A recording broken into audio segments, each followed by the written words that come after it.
Labą dieną, mėly televizijos žiūrovai. Lietuvoje mes turime daug įdomių kampelių, bet Nemuno delta išsiskiria kaip vandens paukščių rojus. Rudeniop čia suskrenda daugybė paukščių iš tolimų šalių, iš tolimos šiaurės. Jie čia sustoja trumpam. Ir jų tarpe gali būti labai retų rūšių, kurių Lietuvoje mes kitur ir nepamatysime. Na, o įdomiausia turbūt pabuvoti Nemuno salose, netoli Atmatos žiočių, čia kur baikštus paukščiai tikisi ramybės. Apsilankykime tose salose ir Nemuno deltoje tuo pačiu. Nemuno deltoje plyti plačios užliejamos pievos.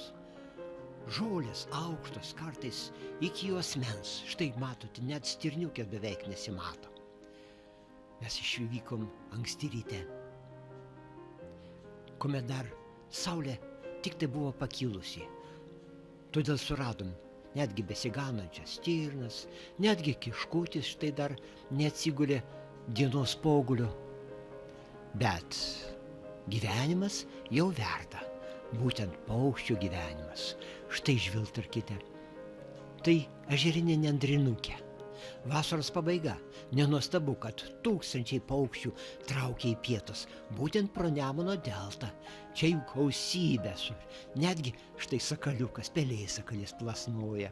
O kiek kregždžių, kiek kitų smulkių paukštelių visi traukia. Arba štai Nemuno deltą, arba pro Ventės ragą, o ten dažnai patenka į tinklus. Na, štai o Kęstutis Verbickas su Kęstučiu Čepėnu patraukė į Nemuno salas netoli Atmatos žiočių. Kiek čia paukščių įvairiausių. Štai ir tos saliukės labai keistos, ne aukštos, smėlėtos, dumblėtos. Nenuostabu, kad čia daugybė paukščių gali savo rasti tinkamas poilsio sąlygas ir maisto pakankamai. Ir saugu. Čia žmonės neužeina. Štai pulkelis urvinių žąsų, o gal tai urvinės antis, nes jos išvaizda antis, o gyvena kaip žąsis. Jos beje ir peri Kuršių nerijoje. Čia pat netoliese, o dabar atskrido į Nemuno deltos saliukes, kur daugybė paukščių įvairiausių susirinko. Vyrauja kirai ir žuvėdros. Žuvėdrų, žiūrėkit, kiek žuvėdrų ir visos atsisukusios prieš vėją. Žuvėdros čia upinės žuvėdros, bet labai daug jų tarpe atskridusios iš poliarinių kraštų. Tai būtent poliarinės žuvėdros. Jos iš čia skris toli, iki 10 000 kilometrų jos nuskrenda. O balnotieji kirai, sidabriniai kirai čia suskrido taip pat iš tolimosios šiaurės. Visi čia paukščiai susitiko. Tarp jų mes galim išskirti vieną kitą rūšį, bet pažiūrėkit, kokia čia daugybė paukščių ir kartais sunku netgi suvokti, kur koks paukštelis. Čia štai kirai tolumoje, o priešais juos tilvikiukai bėgioja. Tarp jų štai perkūno oželis kažkur tai savo snapą įbedęs į žemę. Ir tų kirų daugybėje mes išskirkim. Va štai jaunikliai pilki, juodais sparnais balnotieji kirai, šviesiais sparnais tai sidabriniai kirai. Čia yra ir žymiai mažesni paprastieji kirai ir štai rudgalviai kirai, tik tai žiemos rūbais jie dabar visi labai supanašėję tarpusavyje. Kirai balnotieji, bent tai didžiuliai, be vos ne mažos žąsies dydžio, kai tuo tarpu rudgalvi kirai mažiukai, nedidukai. Jie peri mūsų ežeruose. Štai žiūrėkite, kaip gražiai. Čia tikras konglomeratas tų kirų, įvairovė. O tarp jų bėgioja tilvikai. Ir tilvikų čia įvairių rūšių yra. Taip pat atskridusių dažniausiai iš tolimosios šiaurės. Iš tolimosios šiaurės atskrido ir reti paukščiai, plėšios ir žuvėdros. Jos žymiai stambesnės, jūs pažiūrėkite, va štai su raudonu snapu, jos beveik kiro dydžio, o plėšriomis pavadintos todėl, kad jos atima žuveles iš žuvėdrų, iš kirų, jos tikros plėšrūnės ir paukščiai jų nemėgsta. Matysime dar vieną retą paukštį. Paukštį, kuris gyvena pajūrio pakrantėse, tai būtent jūrinė šarka. Jūrinė šarka pavadinta todėl, kad ji juodai balta, kaip šarkutė. Kitomis kalbomis atvirkščiai ji nevadinama jo šarka, o vadinama austrų mėgėja. Austrų mėgėja, nes ji vienintelė iš tilvikinių paukščių sugeba išgvaldyti austres ir kitus dvigeldžius moliuskus kažkur tai Anglijos pakraščiuose, netgi Baltijos pakraščiuose, kur jos ir peri. Beje, jos bandė perėti ir šitose salose. Tai tikrai labai retai sutinkamas Lietuvoje paukštis. Bet kartais migracijos metu jos nuskrenda toliau į sausumą ir man teko matyti netgi Panemunėje netoli Seredžiaus ją skraidančią. O šiaip jos laikosi visą laiką pajūryje. Ir Kuršių marių va šitas salas jos aplanko traukimo metu dažniausiai. Jūrinės šarkos snapas ypatingas, jisai suplotas iš šonų, panašiai kaip peilis. Ir tad nenuostabu, kad jį sugeba įgvaldyti dvigeldžius moliuskus pajūryje. O štai šitoje saloje jį suranda geldutes, bedantės ar perluotes ir jas išgvaldo. Tiesiog perpjauna suveriamuosius raumenis ir atidaro ir sulesa iš vidaus.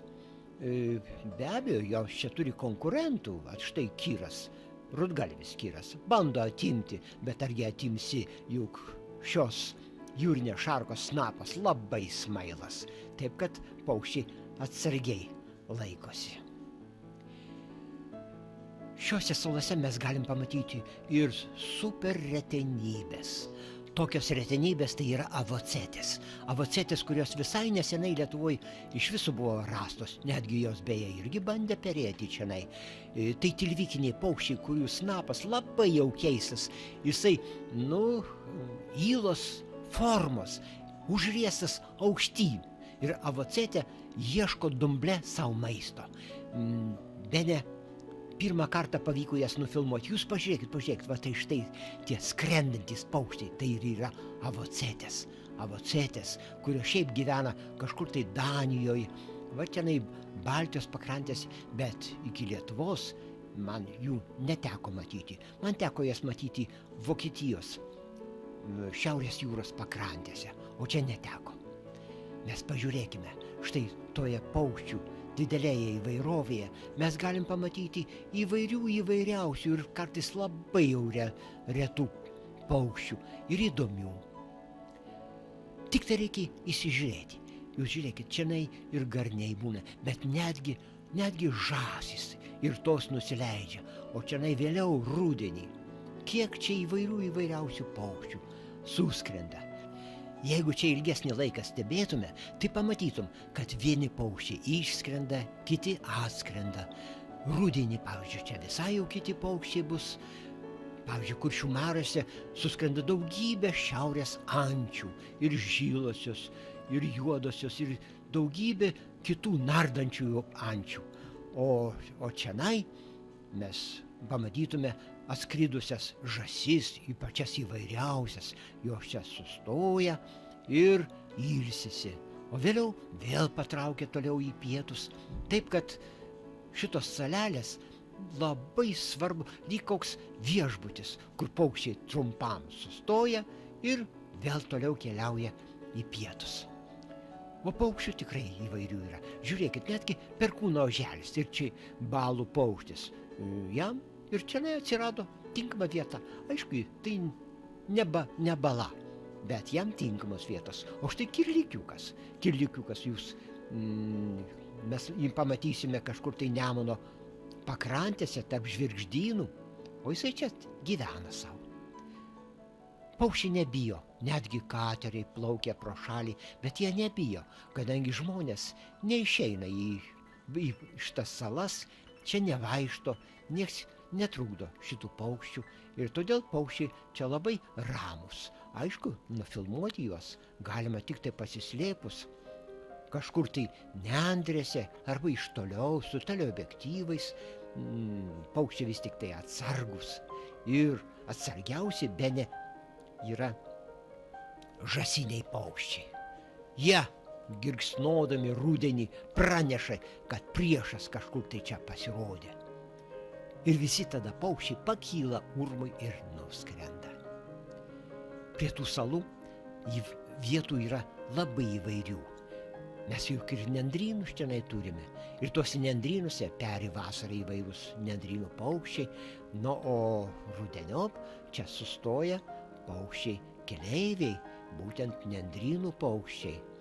Tose nendrėse net knibžda įvairiausių paukščių giesmininkų. Tai krakšlės, įvairios nendrinukės ir paukščiai, kurie vadinasi žiogeliais. Nendrinės startos ir daugelis kitų paukščių, netgi ne nendrynų paukščių, bet tos nendrės mėgsta apsistoti. O čia vietovių, biotopų, kai mes sakytume, tikrai yra įvairių. Yra ir didesnių gelmių, ir smėlynų, ir dumblynų. Štai krantinis tilvikas. Krantinis tilvikas mūsų upelių pakraščių paukštelis. O čia puikiausiai savo randa tinkamas gyvenimo sąlygas. Aišku, laikinai, juk jisai neužilgo skris toliau į pietus. Bet dabar jisai renka visokius vabzdžiukus, kurių čia pakanka. Juk paukščiai čia apsistoja, tai teršia, atskrenda musės, atskrenda visokie vabaliukščiai, o to kaip tik tai geras maistas. Ančių įvairovė vasaros pabaigoje dar nedidelė, bet rudeniop, kiek čia daug šiauriečių ančių suskrenda į tuos nendrynus, kurių čia pakankamai daug. O štai gilesnėje vietoje ausuotasis kragas. Jis tikras žvejas, bet čia pat galim pamatyti kitą dar geresnį žveją. Tai kormoranas, kurie peri kitoje pusėje Kuršių marių, vat štai prie Juodkrantės. Kormoranų čia kol kas negausu. Vienas kitas kormoranas tik tai. Jų žvejybos vietos yra toliau, o čia jau jiem per seklu. Jie čia atskrenda nebent padžiovinti plunksnas, nes jų plunksnos, priešingai ne kaip ančių ar žąsų, jos sušlampa vandenyje. Štai kodėl jie išskėtę sparnus džiovinasi. Štai koks yra tas kormoranas. O mes pasižiūrėkime štai dar. Tilvikiukai, gaidukai. Kokie puošnus gaidukai buvo pavasarį. Kiekvienas patinas turėjo kitus drabužius. Vieni margi, kiti rusvi, rudi, kiekvienas kitoks. O dabar ir patinai, ir patelės suvienodėjo, supanašėjo, įgijo slepiamąsias spalvas. Visą dieną praleidome pasislėpę nendrynę, stebėdami paukščius šiuose Nemuno salose. O vakarop patraukime namoliai. Mėly televizijos žiūrovai, susipažinome su mažu vandens paukščių rojumi Nemuno deltoje. Tai tiek šį kartą. Susitiksim po savaitės.